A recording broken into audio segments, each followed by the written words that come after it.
Olá, galera, estamos aqui no Pod Eva para mais um podcast. Estou aqui com a Valéria, neuropsicóloga. Pode se apresentar, fala um pouquinho de você. Você já esteve aqui já no nosso canal, no nosso podcast. Hoje o tema é sobre saúde mental, não é isso? Isso, exatamente, Marcela. É um prazer estar aqui de novo, estar novamente aqui com você, tentando, mostrar aí para as pessoas, trazendo um pouco do conhecimento, do que a gente tem sobre saúde mental, Para quem não me conhece, eu sou Valéria Soares, eu tenho uma formação em psicologia e algumas especializações, entre elas neuropsicologia e mestre em psicopatologia clínica. E estamos aqui para falar, o que você gostaria de saber, o que você gostaria Então, eu vou trazer aqui alguns dados bem interessantes da Organização Mundial de Saúde. Por exemplo, cerca de 18,6 milhões de brasileiros sofrem de ansiedade. 9,3% da população está dos brasileiros entre os mais ansiosos. Quase 12%, 11,3% dos brasileiros relatam já ter recebido um diagnóstico de depressão. Sobre o transtorno bipolar, 4% da população mundial sofre com o transtorno. São dados assim bem expressivos de transtornos, de problemas mentais, São diversos tipos de transtornos, como de ansiedade, de depressão, de bipolaridade. Hoje está tendo muitos casos também de borderline, de síndrome do pânico. E aí vamos falar um pouquinho desses transtornos, um pouquinho da diferença deles. Vamos falar sobre esses transtornos na adolescência, o que pode estar desencadeando esses transtornos na adolescência, também na fase adulta.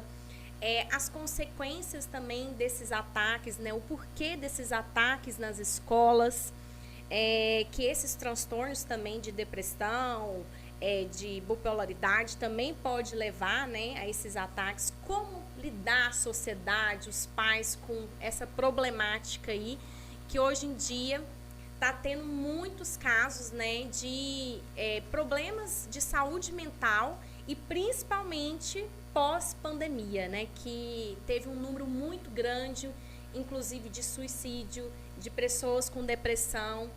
Então, vou deixar a fala com você para você poder falar um pouquinho mais e explicar a sociedade, as diferenças e como que a gente deve caminhar e ter uma postura diante dessa realidade. Certo. Então, Marcela, o que está assustando muito a população, Na realidade, houve sim um grande crescimento nos contextos da saúde mental. Porém, existe um grande questionamento. Isso são dados que nós temos tanto mundialmente, quanto a título Brasil. Mas nós questionamos verdadeiramente se nós hoje já não temos um olhar diferenciado para o que era saúde mental. Que antigamente as pessoas talvez teriam sim, talvez não, com toda certeza, hoje sabendo que muitos dos transtornos têm contexto genético. Então, o que nós entendemos? Que havia sim esses transtornos ou essas doenças ou qualquer outro diagnóstico, anteriormente, porém ele nunca era alcançado como deveria ser. O brasileiro, ele tem uma cultura existe um preconceito, um tabu de buscar a terapia, de buscar o psiquiatra. Exatamente. Aí espera chegar assim onde está no extremo, status quo deprimente. Exatamente, Então aí o que acontece? Hoje não, hoje a nossa maior fala, dentro do consultório você não está aqui porque você está louco, você está aqui para não ficar louco, essa é a realidade. Todos nós seres humanos somos vulneráveis, temos fraquezas, temos problemas e temos dificuldade de lidar com essas fraquezas, com esses problemas, Sim. E assim, você podia falar um pouquinho mais das diferenças, da depressão com a ansiedade, com com a bipolaridade, até a diferença do bipolar com borderline e também a diferença do síndrome do pânico. Sim. Então, é preciso, primeiramente, entender que antigamente nós tínhamos uma nomenclatura diferenciada para cada um desses contextos. Então, há séculos atrás, nós utilizávamos neurose, psicose e outras nomenclaturas que hoje nós não vemos dessa forma. Hoje nós entendemos que nós vivemos num mundo que fez um giro, né, automático, muito rápido, de 2 décadas para cá, e esse giro nos mostrou que a dificuldade em lidar com a diversidade é muito grande. Então, quando se fala de diversidade, a gente entende que eu preciso estar sempre dentro dos contextos da sociedade. E isso causa o grande gatilho para a maioria dos transtornos e das doenças, que é o que você me padrão, perguntou. de seguir imposições até de carreira, imposições de comportamentos, de estética. São muitas imposições, né, na sociedade. Isso. E essas imposições é que é o grande contexto da vida, né? Por exemplo, quando a gente fala de ansiedade, então vamos começar pelo primeiro contexto. Ansiedade. A ansiedade, ela é de toda ruim? Não. Você nasce ansioso, né? Nós temos 5 emoções primárias. O medo, né, é uma das condições que nós precisamos viver com ela, né? Ele veio não para matar o ser humano. É um sinal de alerta. Exatamente. Imagina você lá na época lá dos homens da caverna, né? Você ia ter que lutar contra o mamute. Você não ia lutar contra o mamute. Se você tiver... Faz parte, né, do nosso instinto primitivo. Exatamente. Nós já nascemos com as 5 primeiras emoções primordiais. Como defesa. Só que uma coisa é nós sabermos que aquela condição que me causa a ansiedade, ela é concreta. Então, por exemplo, a Marcela vai, ou a Valéria vai atravessar a rua. No momento em que eu vou atravessar a rua, o meu mecanismo de defesa no cérebro altera para uma condição de medo. Ou seja, eu não posso atravessar sem olhar para os lados. Eu tenho que olhar para os lados, porque se eu atravessar, alguém vai vir e vai me atropelar, né? Então, existe algo concreto nisso. Quando não existe uma condição concreta, e isso é muito subjetivo, ou seja, por exemplo, você tem um patrão e você tem medo desse patrão. O que de pior esse patrão poderia fazer com você? Isso é subjetivo. Isso não existe concreto, não existe nada, objeto concreto nisso. Certo? Então, isso vira ansiedade. Então, medo e ansiedade são a mesma condição. Não existe o medo sem ansiedade, nem a ansiedade sem o medo. Quando nós fazemos com que essa condição, medo e ansiedade, altere a um nível muito elevado, nós começamos a entrar nos contextos dos transtornos que nós vivemos hoje. Aí nós começamos de início com a TAG, que é o transtorno de ansiedade generalizada. Algumas pessoas desenvolvem esse transtorno porque não conseguem lidar com a condição da diversidade do mundo. Então, é muito pensamento, né? Será que eu estou certo? Será que eu estou errada? É o pensamento sobre o futuro, é o pensamento de como eu vou agir. O ansioso, geralmente, ele não está aqui no presente, ele está lá no futuro. Nunca se vivencia o presente. Ele sempre está pensando em algo além e sempre sobrepondo pensamentos. Então, é um pensamento que vem, através daquele pensamento vem outro pensamento, e aí vem outro pensamento. Então, entende que é uma hiperexcitação do seu próprio cérebro. O seu próprio cérebro começa a ficar de uma forma hiperexcitada, né? Então, através da ansiedade, nós temos, por exemplo, o transtorno de ansiedade generalizada.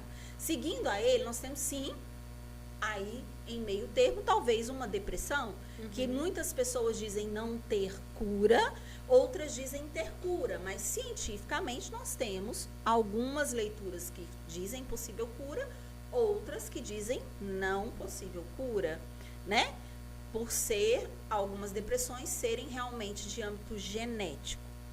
Então, a depressão, ela tem um contexto envolvido na ansiedade, porém também ela pode vir por devidas outras condições, traumas, uma situação que você viveu de uma perda de alguma coisa, seja, não precisa ser de um ente querido, não precisa ser um luto. Por exemplo, se você perdeu uma empresa, se você fechou uma empresa e você me colocou da condição da pandemia. Gente, quem não ficou desolado, né? Ou ansioso ou a depressivo. situação financeira dessas pessoas ficaram numa situação muito difícil e assim, isso tudo, todos esses problemas são coisas que causam ansiedade, que podem levar a uma depressão. Sim, e inclusive né? ao suicídio. Porque quando você não vê a ansiedade, ela está muito alta e essa depressão chega a um contexto onde você não vê saída, né? Aí o que passa pela mente do ser humano? O suicídio não é não querer viver, é querer se livrar da dor. Né? Exatamente.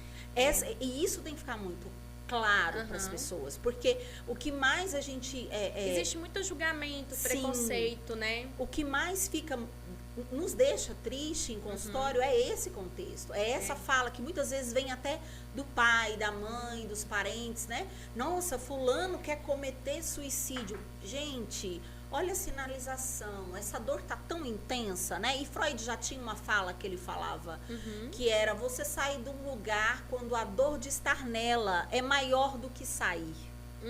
Então, que a dor de sair. Então, ou seja, para você sair, entenda que a dor do suicídio, a dor de cometer algo contra a sua própria vida é muito maior do que aquilo que você está vivendo. Então, as pessoas terem esse julgo no preciso contexto ter suicida, empatia com a pessoa que está nesse momento. Exatamente. Né? É uma condição muito...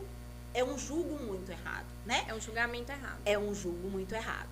E aí, dentro da depressão, a gente tem sim aquele depressivo que nós falamos que é um depressivo um pouco mais ativo, né? Que é aquela pessoa que às vezes está do seu lado, numa roda de amigos, e ela não demonstra para você nunca que teria depressão. Porém, quando ela está na casa dela, isso falando numa linguagem mais popular para que as pessoas entendam, né? Quando ela está na casa dela, ela realmente se fecha, ela se embota, ela chora, ela tem a intensificação do choro, ela tem a tristeza, ela tem todos os contextos que a depressão traz de sofrimento, né? Então, aí nós temos a depressão. Quando você fala de síndrome do pânico, a síndrome do pânico, ela é uma excessividade muito alta da sua ansiedade. O seu cérebro manda um comando para o seu corpo que vai... É uma situação de bloqueio, de medo extremo. Exatamente. E pode ser medo de diversas coisas distintas. Qualquer coisa. Às vezes, medo de sair de casa, medo de entrar no avião. A fobia social é muito clássica. E as pessoas não veem que a fobia social é uma das coisas, inclusive, que impedem adolescentes hoje, ou quase adultos, se formarem na faculdade. Porque, olha só, você vai ter que estar em público falando, né? Você vai ter que estar na frente de um contexto que você vai ter que defender aquilo que você escreveu, né? Então, aquilo tem que se fazer valer. E isso traz uma ansiedade muito grande, traz a fobia social, que também é um transtorno, né? Fóbico. Mas a fobia, se a pessoa ser muito tímida, não quer dizer que ela vai desencadear uma síndrome do pânico. Não, de forma nenhuma. São coisas distintas. Às vezes a pessoa tem uma certa timidez, uma certa fobia de público, de comunicação. Isso. De estar no momento ali em que ela está sendo vista, né, e pode ser julgada, e não sabe lidar com essa situação. E o síndrome do pânico é uma situação extrema de ela não conseguir controlar um medo. Exatamente. Não existe controle do medo por duas questões. Nosso cortisol aumenta, né? O nosso cérebro, ele manda um comando automático para a nossa suprarrenal e a nossa adrenalina aumenta, o nosso cortisol aumenta. No momento em que esses dois hormônios são ativados, não existe como haver controle sobre o nosso cérebro. E aí, ativou-se esses dois hormônios, veio uma grande descarga deles, automaticamente você vai sentir o quê? Sudorese, alguns sentem náusea, vontade tremores, tremedeira, isso, tremor, né? Tremor excessivo, taquicardia que nós falamos, boca seca, a taquicardia, que é o que é muito primordial acontecer, é muito clássico acontecer, é aquela aceleração no coração da pessoa entender naquele momento que eu vou morrer, né? E a pandemia, eu acho que desencadeou também uma questão do medo de morrer. Né? Sim. Muita gente entrou na síndrome do pânico devido ao pânico, ao medo da morte, né? Sim, seja por estar exposta ao vírus, ou seja por ter contraído o vírus, seja por ter alguém próximo que contraiu. Eu acho que talvez um teste de se você saiu são da pandemia, talvez você vai morrer são. A pandemia, ela realmente foi um teste psicológico para todo mundo, né? Não foi fácil, não foi nada fácil para ninguém viver o contexto da pandemia. E muitos não conseguiram atravessar, estão em consultório até hoje, tratando em função disso. E assim, eu segui... pelo menos eu vou falar da minha experiência, né? Que fechar a academia, para mim, foi muito complicado. Sim. Porque eu acho que a academia, a atividade física também é uma válvula de escape, te traz um bem-estar, uma qualidade de vida. E aí eu tive que praticar yoga, praticar mais meditação, busquei outras alternativas também de treinar num parque, alguma coisa assim. Fui também... busquei ambientes ao ar livre, como cachoeira, comecei a praticar rapel na pandemia. Ótimo. Então, assim, eu acho que cada um reagiu de uma forma, mas assim, problemas todo mundo tem, dificuldades todo mundo tem. Eu também estava ali numa situação desempregada, tinha saído do escritório, estava focada só no concurso público e veio a pandemia que acabou. Sim. Não podia aglomerar mais. Eu acho que todo mundo tem um contexto de dificuldade, todo mundo tem um contexto de problemas. Mas a questão é como você lidar com os problemas. Porque eu acho que a saúde mental não é ausência de problemas. Não, eu acho que uns têm alguns problemas em maior gravidade e outros em menor. Mas todo mundo tem algum problema. Sim, não existe ser humano sem problema, né? Nós precisamos entender que o problema ele vai vir. Agora, o que é realmente ser resiliente, né?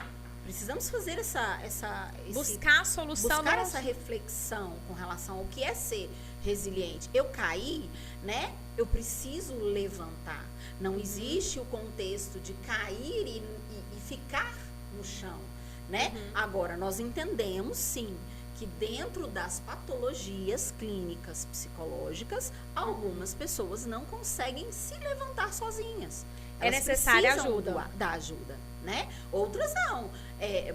Nós temos aí muitos exemplos de quantas empresárias não nasceram dentro de casa durante a pandemia, porque elas não se viam em outra alternativa.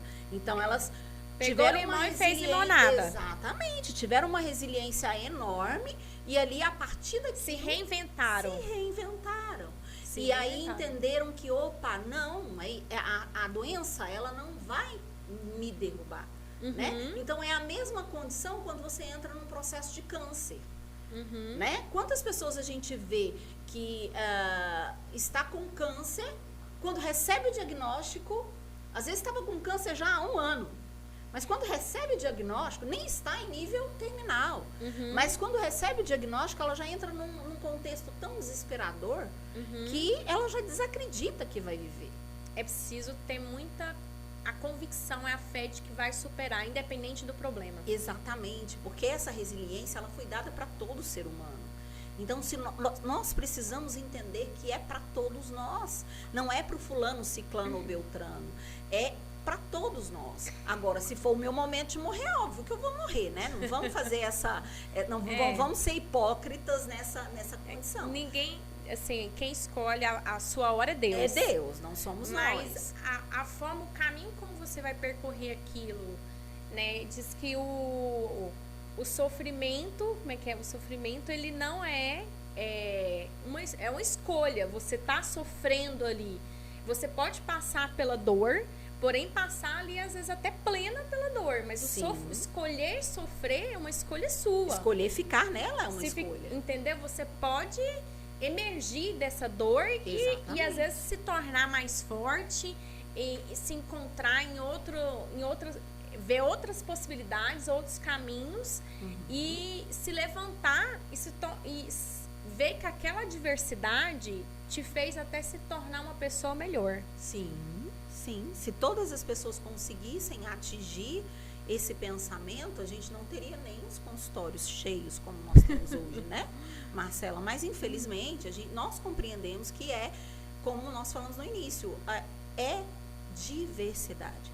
Nenhum de nós hoje tende a ser diferente. Tem as suas particularidades e as suas limitações também. Exatamente, cada um. Por isso que é muito importante se ter realmente essa empatia pelo outro, entender que o outro é diferente de você e que às vezes aquilo que dói para você não dói para ele, mas aquilo que dói nele não dói para você. Quando você passa a compreender isso, você entende que as dores, os momentos, as dificuldades, tudo isso vem e que você tem que atravessá-los, né? Com ajuda ou sem ajuda, ok? Eu queria que você falasse um pouquinho da diferença do borderline com o bipolar e logo em seguida falasse um pouquinho desse contexto de ataques nas escolas. Sim. Né? O border e o bipolar tem uma diferença muito ínfima, muito pequena. Dentro da nossa estrutura do DSM-5, da nossa Bíblia, digamos assim, né, de transtornos, nós entendemos que o bipolar, ele é aquela pessoa que a estrutura psíquica dela não consegue lidar com a emoção equilibrada entre a raiva, o medo e a tristeza. Então, um dado momento, algo vem, nós costumamos falar dentro da terapia cognitiva comportamental, e essa é a base da estrutura dela. Um pensamento vai gerar um sentimento. E esse sentimento vai gerar em você um comportamento. Então, se eu pensei, por exemplo, meu marido me fez mal hoje, eu vou sentir um sentimento de raiva, de dor, de angústia, de tristeza, qual ele for. Esse sentimento vai me trazer um comportamento. Porém, isso é filtrado no ser humano pelo lobo frontal, que hoje nós temos a ciência para nos validar sobre isso. É filtrado no ser humano quando ele não possui a bipolaridade. Quando ele nasce com a bipolaridade, ele não consegue ter esse filtro de compreender, o que eu vou fazer com este sentimento? Que comportamento eu terei com esse sentimento? Então, ele age na impulsividade. Então, se o sentimento é triste, automaticamente ele se recolhe. Aí entra naquele contexto depressivo. E quando o sentimento é um sentimento de raiva, de ira, ele vai para a ira. Então, a ira vem, eu vou tacar o copo, eu vou bater em alguém, eu vou xingar alguém, Então, ele extravasa aquilo. Não existe uma forma de controle no bipolar. Ele não consegue controlar as próprias emoções, que oscilam sempre dentro da tristeza, do medo e da raiva. Então, por isso, muitas pessoas classicamente vêm falando, o bipolar é aquele que está no 8 e 80 ao mesmo tempo, né? Então, ele está entre a depressão e entre a raiva. Muito, sim, muito bem compreensivo. Mas o bipolar não é só isso. O bipolar, ele tem outras condições muito sérias envolvidas, que são embotamento clássico, ou seja, a pessoa não quer ser socialmente bem vista, né? Todo bipolar tem um ou outro traço meio narcisista, que aí vai querer que seja olhado, observado, as coisas sejam feitas da maneira dele. Então, o bipolar, ele não é somente estar entre o 8 e o 80, tá? Já o borderline, a própria palavra já fala. É como estar à borda. A borda, pensa numa pizza. Você andando na bordinha de uma pizza, a ponto de cair. Aonde dentro dessa pizza estão todos os seus sentimentos, todas as suas emoções. É tudo sempre muito. Tudo muito intenso. Tudo muito intenso, tudo muito hiper, tudo muito grande, tudo muito sensível. Então, o border, desde muito novo, ele apresenta, né? Ele apresenta as características de border. É muita emoção e pouca razão. Pouca razão. Ele não consegue lidar com as próprias emoções. E na juventude, o border é o grande risco. Por quê? Quando se entra na juventude, nós já estamos verdadeiramente com o cérebro pronto, mas o nosso cérebro não sabe lidar com emoções. Tanto que quando a gente fala de adolescente, geralmente você fala assim, nossa, adolescente é um trem difícil, né? Adolescente, se tiver que escalar o muro, ele escala. Se tiver que pular, não sei aonde, ele pula. Ele não tem medo, realmente. Ele tem um senso crítico aguçado. O medo dele não é um medo que o coloca na condição de não realizar aquilo que para ele for desafio. Então, isso faz com que o border, quando vem, né? Quando a criança nasce já com o borderline, ele passa a desenvolver nessa fase da adolescência. E aí, essa fase, por ela ser uma fase muito sensível já, pro próprio adolescente típico, tá? O border, ele começa a se cortar, se automutilar. Porque aí, meu pai não tá me dando a atenção que eu queria. Eu não estou conseguindo fazer a quantidade de amizades que eu queria. Às vezes tem um grupinho de amigos, mas aí as amigas começam a ficar mais entre elas e me deixando um pouquinho de lado, aquilo já me causa dor. Eles são, como se diz, não tem uma capacidade de lidar com frustrações. De forma nenhuma. E nem com críticas. Nem com críticas. Geralmente o bipolar tem uma dificuldade muito grande também com relação à crítica. O borderline da mesma forma e até mais. Até mais. Porque quando nós falamos do bipolar, nós falamos de poucas emoções. Quando nós falamos do border, nós falamos de todas as emoções ao mesmo tempo. Na verdade, o bipolar do borderline seria no sentido de que a oscilação e a intensidade da emoção é maior. É muito maior. É muito maior. E também a característica... jovens desencadeando esses transtornos. Sim. Porém, existe um contexto entre o border e o bipolar que é importante ser dito. Não que o borderline não apareça no menino, no homem. É mais comum nas mulheres? Ele é mais comum nas mulheres. Por quê? Certo. Nós somos por emoção, né? Homem é o quê? Razão. Então, se o homem é razão, automaticamente a bipolaridade é mais nacional. Então, por isso fica muito difícil as pessoas compreenderem o que é border, o que é bipolaridade. Não, eu acho que ele é border, eu acho que ele é bipolar. Fica sempre esse contexto de questionamento, né? Porém, a gente sabe que pode sim ter um homem com borderline. E aí, o que nós temos que ter um olhar muito crítico para isso e começar a nos... Eu creio, Marcela, que nós precisamos nos policiar. Pais precisam se policiar, professores precisam se policiar. Tem que ficar atentos, né? Exatamente. Atenção aos sinais.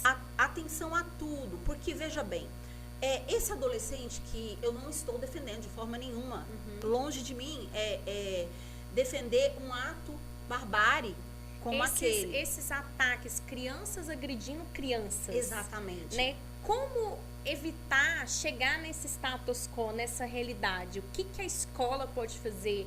O que a sociedade pode fazer? O que os pais devem fazer para evitar os seus filhos sejam agressores? Sim. E como lidar com essa situação de medo e de pânico numa realidade de escolas que estão sendo alvo de ataques? Sim. Olha só, vamos entender.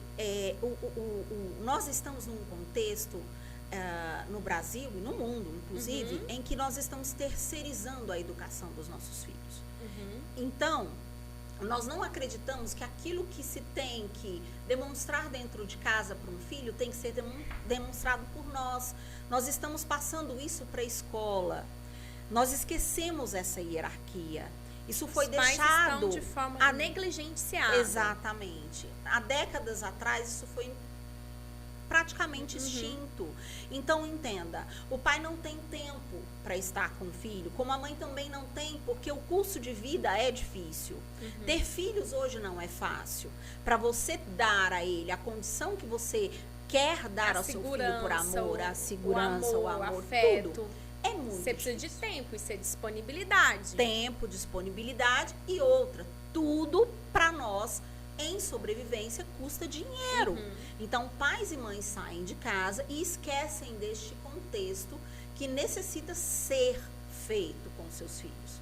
Então, o que eu costumo dizer em consultório, não é quantidade, é qualidade de tempo. De tempo que você tem com Então, seus se eu saio de casa e eu venho às 19 horas para casa, meu filho está em casa, é o meu momento de estar presente com ele. Não é o meu momento dele estar no celular e eu estar no meu celular. É o momento de estar jantar presente juntos, com ter esse um momento de conversa, um momento de presença, de fato. Exatamente. Quantos pais não abraçam seus filhos? Quantos pais não dizem eu te amo para os seus filhos? São inúmeros. Inúmeros. Você não tem noção, Marcela, da quantidade de adolescentes que chegam no consultório e dizem assim, eu queria apenas um abraço da minha mãe ou do meu pai. Um abraço. Que ele vem buscar no terapeuta. Ele não busca na mãe e no pai, porque se falar assim, a mãe me abraça, não, já vem você com a sua carência. Nossa, que menina carente.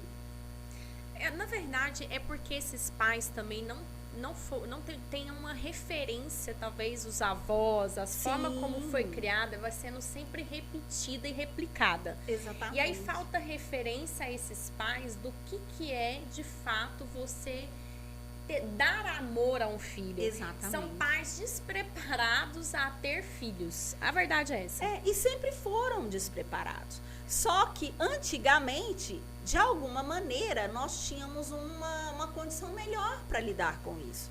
Porque nós não tínhamos tablet, nós não tínhamos internet, nós não tínhamos nada. A tecnologia, na verdade, ela piorou. Piorou essa condição. Porque tornou o contato, o afeto mais escasso ainda. Exatamente. Cada um fica no seu celular e não interage, acabou a interação, aí às vezes fica com jogos, exatamente, com coisas violentas, com mensagens ali negativas, ruins, grupos de bullying, grupos de baleia azul, grupos de drogas ilícitas que estão sendo encontradas, né, em frente às escolas, drogas que a gente jamais imaginaria que chegaria a uma criança de 7, de 8 anos de idade, como faleceu uma criança há pouco tempo em uma determinada escola, ela e mais outra criança, por um pirulito que foi dado.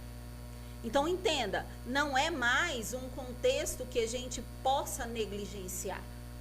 A internet é para todos, mas necessita ter um controle sobre isso. Um olhar muito rigoroso ali, de ficar observando o que... Tem que haver. O que o meu filho acessa de conteúdo. Exatamente. Né? Se a pessoa quer ter um filho e dar um celular na mão dele de forma, assim, sem essa fiscalização... Os pais que querem ser pais vai ter que se colocar ali como vigilantes, como fiscalizadores do que está sendo acessado. Exatamente. Às vezes bloquear conteúdos, bloquear determinadas coisas que não é para criança, não tem como ela acessar. Funciona sim, Marcela, funcionou durante um bom tempo esse processo, né? De bloquear o celular para não assistir conteúdos que vão realmente vir, né? Contextos ruins para a mente. Funcionou durante um tempo. Só que a criança sai do âmbito familiar e ela vai conviver dentro da sociedade. E a sociedade já está marginalizada neste contexto. Já está contaminada. Já está contaminada. Então, essa contaminação acaba pegando. Porque aquele que não quer aceitar esse comportamento, ele geralmente é o adolescente que está excluído, que está no cantinho, que estuda mais, que se dedica mais, mas, em compensação, ele paga um preço alto. Ele sofre o bullying. Ele paga é a um vítima preço do bullying. altíssimo por isso. Entende? E os outros não. Ah, não, eu vou fazer o seguinte, eu vou me enturmar, porque eu me enturmando, eu acabo socialmente bem, né? Só que esse socialmente, ele é só uma máscara.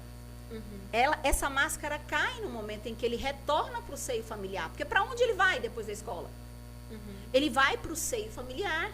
E aí no seio familiar ele não tem afeto, ele não tem diálogo, ele não tem conversa, ele não tem nada disso. Ele tem no máximo ali uma secretária do lar que cuida das coisas dele, né? As e o pai e a crianças mãe. e adolescentes andam gostando mais da babá e da doméstica. Sim, que eles- exatamente. Porque dá mais atenção e mais carinho. Talvez, né? Por quê? Porque os pais, óbvio, a mãe chega muito cansada, o pai chega muito cansado. Ah, não, dá o celular que ele vai ficar ali, ó, quietinho. Então, é exatamente esse contexto que nós estamos vivendo.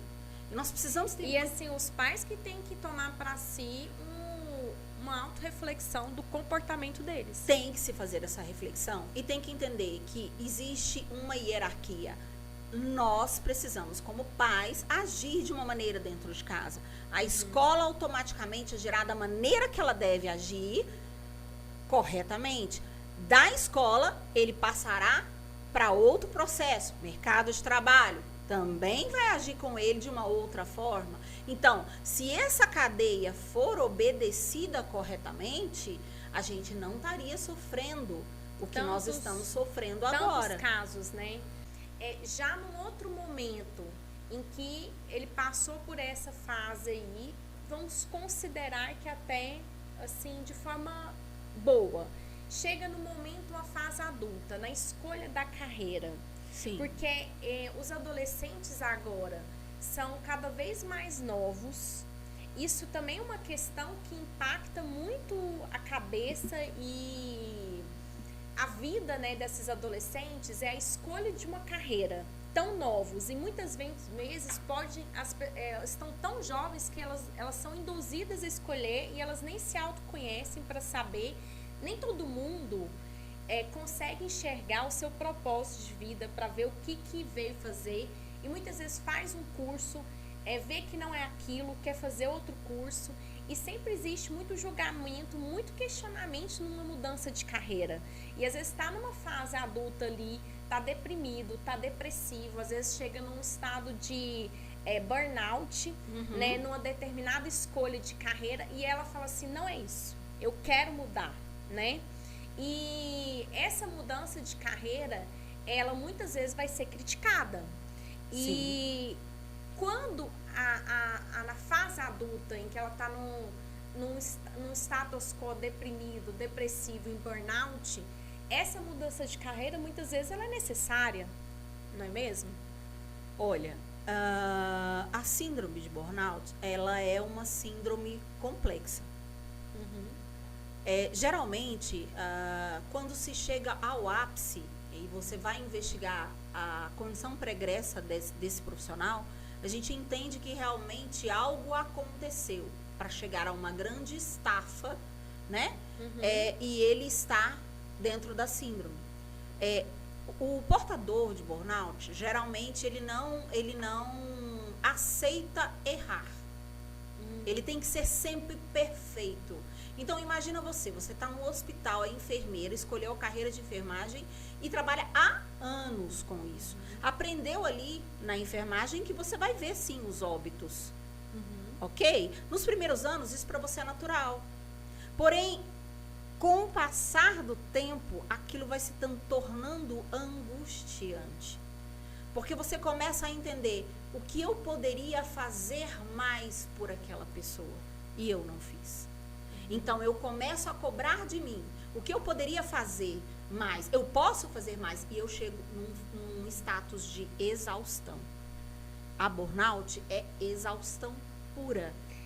Talvez o burnout, ela está se doando tanto ao trabalho que ela esquece dela mesma. Exatamente. Porque tudo na vida é uma dose de moderação. Exatamente. Tudo Né? tem Não que é ter. só trabalho. Não. Você tem que ter esse momento de lazer, um momento para você, um momento da sua atividade física. Você tem que tentar conciliar tudo isso, até ter também um momento com familiares. Sim. Porque o burnout talvez é o esquecimento dela mesma. Sim. Ela só pensa em trabalho. Sim, o trabalho é o contexto real da vida dela. É aquilo que traz realização. Então, no momento que eu me vejo fracassado nessa realização, acabou. Não tem como. Né? E com relação a esses adolescentes, qual que é o contexto que a gente pode entender? Gente, tá tudo bem. Se hoje eu escolhi, eu sou nova demais, eu sou um processo disso. Eu me formei primeiramente em pedagogia, eu comecei a trabalhar na pedagogia. Na pedagogia eu entendi que eu não queria pedagogia, eu queria psicologia. E aí vamos também, fazer uma transformação. E eu acho que também não tem que se colocar idade. Não. Né? Você já tá com 30 e poucos anos, 40 anos. Quantos? Qual a idade pra ser feliz? Não existe então, isso. Se você tá infeliz naquela profissão, por que não mudar? Né? Gente, até tantas reportagens, quem lê aí, revistas aí muito, né, muito famosas aí, sabe quantos homens com 85 anos de idade fazendo medicina? Meu Deus, eu fico imaginando, 85 anos fazendo medicina, vai fazer medicina, né? Ou seja, ele vai fazer medicina para se realizar. Tem casos de pessoas aos 60 ou 70 anos fazendo medicina. Exatamente. Eu acho que não tem idade para você realizar o sonho. Realizar sonho a sua vida é muito curta, é uma viagem. Exatamente. Você vai ficar aqui sendo infeliz e seguindo uma carreira que te impuseram para simplesmente ter dinheiro, ter status e as pessoas e ter aprovação, validação das outras pessoas.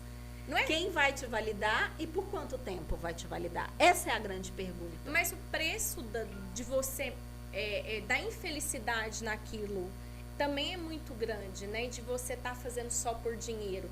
Muito. E muitas vezes também você não consegue, quando você não está no seu propósito, você ter o retorno financeiro que você gostaria. Quando você está alinhado ao seu propósito, que a coisa começa a fluir. Porque você se torna um profissional medíocre. O dinheiro, ele parece ser mais valoroso do que aquilo que você está realizando. Então, eu não acordo de manhã com a vontade de ir trabalhar. Eu acordo de manhã porque eu sei que no dia X eu terei um salário. Se eu não for, aquele dia vai ser descontado. Então, isso não é realização. Eu acho que a gente tem que buscar o nosso caminho, o nosso propósito, e não tem idade para mudar e para ser feliz. Não temos. Eu queria falar um pouco mais sobre a questão da meditação, que tem alguns estudos em Harvard. Muita gente acha que é só um achismo, né? Que meditar não tem estudo científico sobre, né? Que já houveram vários estudos sobre a meditação, no sentido de mostrar que há uma modificação cerebral, né? Uma modificação na massa cinzenta que ajuda a melhorar no estresse, ajuda a melhorar na depressão. E existem todos esses mecanismos de você buscar ajuda quando você não está em uma situação boa de saúde mental, como as terapias, como também às vezes o psiquiatra, tem também as terapias holísticas. Sim. E a escolha de vida também que você faz, de buscar uma meditação, buscar um yoga, buscar uma atividade física, tudo isso também vai te ajudar a evitar e também num processo de melhora, né? Sim, sim. E eu até acrescento para você, muito pelo contrário, Marcela, existem muitos estudos, tá?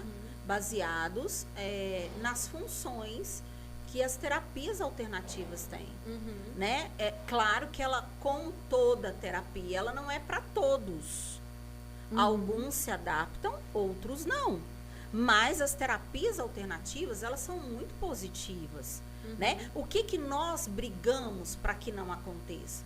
É que você não vá atrás de um profissional que não tenha a qualificação para aquilo. Isso que nos assusta. Por exemplo, se você falar assim, Valéria, você me daria quem para que eu meditasse? Quem você fala para mim que eu posso procurar no YouTube para estar meditando, né? Independente da minha religião, eu te cito 3 nomes aqui que você pode bater lá e meditar, que com certeza tem profundidade científica, né? Então eu vou te citar 2 que já faleceram, né? Nós temos Pierre Weil, nós temos a Louise Hay, né? Que faleceu há 2 anos atrás. Se você for à busca deles, dos profissionais que nós entendemos que realmente viveram para compreender essa ciência, é diferente. Agora, quando nós pegamos alguém que nunca estudou sobre isso e acredita que porque fez um curso de 20, 30 horas lá, né, sobre como meditar ou como trazer você à transcendência, e aí essa pessoa, não, agora eu sou expert, aí ele vai e grava várias falas ali no YouTube e as pessoas vão trabalhando. Entenda, o seu cérebro à noite, quando você vai meditar, principalmente, isso tem no YouTube para todo mundo ter acesso. Você tem lá assim, 20 minutos e durma, né? Escute o áudio e você vai ter um sono tranquilo. Cuidado, porque as pessoas que são do som, as pessoas que entendem sobre o áudio, né? Elas sabem, quem é da área da audição, elas sabem que o acesso ao cérebro vai dar frequência em hertz. Então, se eu faço uma gravação em uma frequência que vai chegar muito no meu sono REM, por mais que você esteja ouvindo aí no seu áudio, e você acha que é um áudio normal, mas no momento que eu estou dormindo, ela vai entrar no meu inconsciente. Isso pode me fazer mal, dependendo do que está sendo falado. Então, o que nós falamos? Que precisa ter um cuidado com o que você vai utilizar. Não é um cuidado com a terapia, é um cuidado com quem está fazendo esta terapia, com quem está sendo seu mentor nessa condição, né? O yoga. Quanta gente dá yoga aí que não é yoga, né? Então, a gente entende que existe um estudo por trás do yoga, né? Cristina Cairo é um nome que eu posso falar assim com muita, muita veemência mesmo. É uma pessoa que, quem tiver a possibilidade de ler os livros de Cristina Cairo, vai ver que é uma história maravilhosa.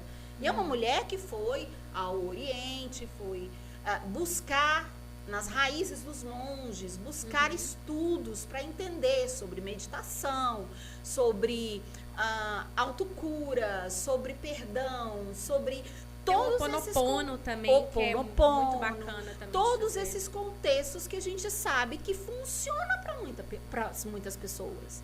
Entende? O que a gente tem que colocar que essas terapias alternativas, seja meditação, ou Ho'oponopono, ou técnicas como o Reiki, elas são complementares. Exatamente. Elas não são excludentes de uma busca, às vezes, a um psicólogo, a um psiquiatra.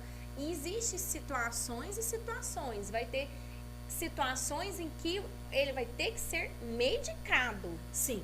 Existem situações dentro da saúde mental que não existe como nós fugirmos da medicação, né? E aí, o que se pode somar essa medicação são a terapia com psicólogo, essas outras terapias holísticas, as condições que holísticas são complementares, Exatamente. Por isso são chamadas de terapias complementares. Né? E assim, muita gente duvida da sua eficácia porque desconhece das suas... Não conhece cientificamente de onde vem a raiz de tudo isso, né? O que eu deixo de sinal aqui não é você abominar, não é isso. Procure conhecer a raiz daquilo, de onde isso veio, né? Quem está fazendo, que nome é esse? Às vezes é até um profissional que está começando agora, mas ele tem uma raiz, uma estrutura de trabalho que foi feita com ele, que é validada. Então, não é porque ele começou a fazer isso há 6 meses que ele é um péssimo profissional, muito pelo contrário. Talvez ele tenha estudado tanto e entrado tanto, mergulhado tanto na consciência sobre esse contexto, que ele acaba trazendo para você muito mais seguridade do que outros que estão aí no mercado há muito tempo. Com certeza. Entende? Eu queria falar também um pouquinho das pessoas que têm algum transtorno e que buscam, de alguma forma, com uma conexão com a espiritualidade. Eu acho que tudo isso é espiritualidade, né? Terapia holística, yoga, reiki, meditação, tudo isso é uma busca pela espiritualidade. Mas existe uma questão, assim, da fé em Deus, Sim. da fé de que vai se curar. Sim. Né? Um paciente com fé que vai superar aquela depressão e um outro que não tem essa mesma crença, essa mesma fé. Existe já, né, alguns estudos falando da forma como vai funcionar a medicação e as terapias para aquele que tem uma fé de que vai se curar e que vai melhorar, que o progresso e a melhora é muito mais rápida. Olha, eu te digo com precisão, Marcela, eu tive muitos pacientes, inclusive se uma delas estiver ouvindo, ela vai saber de quem eu estou falando, que chegou para mim e falou assim, mas qual a garantia que você me dá de que em 6 meses eu vou sair da minha medicação? E aí eu perguntei para ela, qual o tamanho da sua fé? Então, se você confiar, se você tiver fé, se você seguir o que eu estou pedindo para que você faça por você, não por mim, por você, e se você tomar a medicação, eu te garanto que você sim vai sair em 6, 8 meses de uma depressão profunda. Agora, se você negligenciar tudo isso, a responsabilidade já não é mais nem do terapeuta, nem do pastor, nem do padre, nem do espírita, de ninguém. A responsabilidade é sua. Tem que por vir de dentro, não né? querer buscar a sua cura. É você que tem que entender que estar numa zona de conforto da doença também é prejudicial. Tem pessoas que adoecem e gostam de estar doentes. Meu Deus. Por quê? Porque ali elas têm a atenção maior da família. Os filhos vêm mais para perto. Mulheres que já sofrem principalmente da síndrome do ninho vazio. Que os filhos já foram, né? E ficou em casa sozinha, né? Aí ela uma carência muito é uma grande. carência. Então, é preferível estar doente, ligar, ô filho, eu tô aqui internada, vem me ver. Por quê? Porque eu faço com que ele venha até mim e eu recebo aquilo que um dia eu tive. Meu Deus. Né? E isso é muito sério, porque às vezes você está também entrando em um contexto narciso e não percebe. Porque aquele filho, ele começa a ceder a uma mãe que não conseguiu transcender essa condição, que não conseguiu entender que o tempo dela de estar ali como a galinha dos pintinhos, parou. O seu pintinho já virou Ela uma precisa, galinha. a verdade é que essas mães precisam se reinventar, achar uma vida própria interessante. Exatamente. Por isso que não se existe, como você bem falou, não existe viver apenas a vida por um trabalho. Existe viver a vida num contexto onde você está realizada no seu relacionamento amoroso, realizada no seu trabalho, realizada no seu relacionamento interpessoal com as pessoas com que você anda, entende? Realizada com você mesma. A primeira relação, brigam? a primeira relação que tem que estar legal é com você mesma. Com você mesma. Quantas mulheres falam assim, por que eu tenho que entrar na estrutura que hoje o mundo me apresenta? Que é aquela mulher violão? Não, você não tem que entrar nisso. Você entra nisso se você quiser. Tá te incomodando? Se tiver incomodando a você, não é o outro. Essa diferença precisa entender. Não, eu tá me incomodando a minha barriguinha e eu vou fazer pra mim uma cirurgia. Sim. É outra coisa. Agora, não, eu vou fazer uma cirurgia porque o fulano, beltrano, ciclano tá falando que eu tô gorda. Tem né? muito disso E aí também. o que acontece? Essas mulheres, elas acabam não se dedicando a elas mesmas. Elas não têm o próprio momento delas, o momento de reflexão, elas não passam.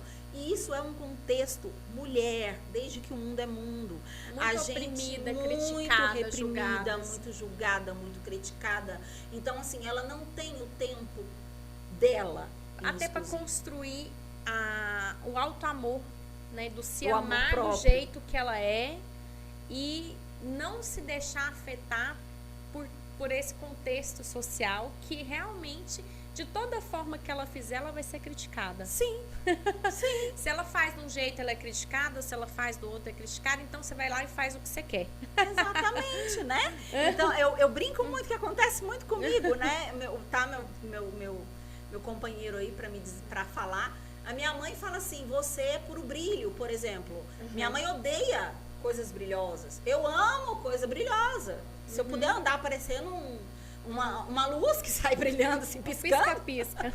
eu ando assim. Uma árvore de Natal. Né? Uma árvore de Natal. E a minha mãe não. O contexto da minha mãe é uma coisa mais delicada, é uma joinha mais clean e tal. Não, eu não. Se a calça tiver brilho, eu tô dentro. Sabe?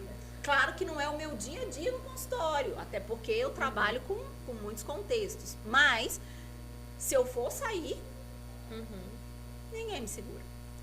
Eu acho que assim, a mulher ela tem que buscar essa autenticidade. Eu também sou muito autêntica. Mesmo minha mãe me criticando minhas roupas, eu saio do jeito que eu quiser. Exatamente. Eu não dou muita moral o que os outros falam, vai achar. Eu acho que talvez isso seja a forma de você ser feliz, você se libertar do que o outro vai achar, do que o outro vai pensar. Seja você, faça o que você tem vontade de fazer, como se diz, desconstrua isso que a imagem que imponha que você tem que ser. E isso né? leva a outro contexto de saúde mental muito sério, que é hoje as relações tóxicas que as mulheres vivem. Sim, muitas vezes com irmãs, com mães, mãe e filha. Não é fácil você com maridos, namorados, né? né? E as mulheres têm que ter essa perspicácia também para saber enxergar e sair desses relacionamentos. Exatamente, porque às vezes aquilo que para o homem não é tóxico, para a mulher é, né? Então, uma palavra, uma fala, como a gente falou no início, uma fala, a mulher é muita emoção. Então, um gesto que você faz, a mulher é emoção, ela vai receber aquilo ali emocionalmente, ela não vai receber racionalmente. Sim. Então, automaticamente, você fere.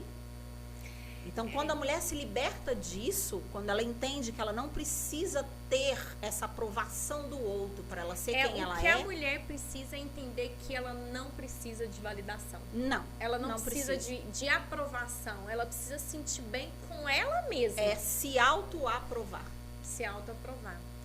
Tem muita coisa para falar sobre saúde mental, mas o tempo já está esgotado e a gente vai ter que encerrar.